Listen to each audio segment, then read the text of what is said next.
બે કાંઠે વહી રહી છે નદી. દ્રશ્યો છે છોટાઉદેપુર જિલ્લાની જીવાદોરી સમાન ઓરસંગ નદીના. રાત્રે ઉપરવાસમાં ભારે વરસાદ વરસતા ઓરસંગ નદીમાં પૂર આવ્યું છે.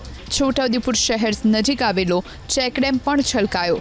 મધ્યપ્રદેશમાંથી નીકળતી ઓરસંગ નદી છોટાઉદેપુર જિલ્લામાં 100 કિલોમીટર કરતાં વધુ અંતર કાપી વડોદરા જિલ્લામાં આવેલા પવિત્ર ધામ ચાણોદ ખાતે નર્મદા નદીમાં ભળે છે.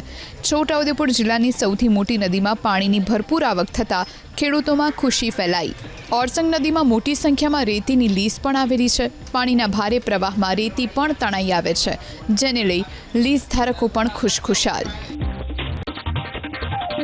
બે કાંઠે વહી રહી છે નદી. દ્રશ્યો છે છોટાઉદેપુર જિલ્લાની જીવાદોરી સમાન ઓરસંગ નદીના. રાત્રે ઉપરવાસમાં ભારે વરસાદ વરસતા ઓરસંગ નદીમાં પૂર આવ્યું છે.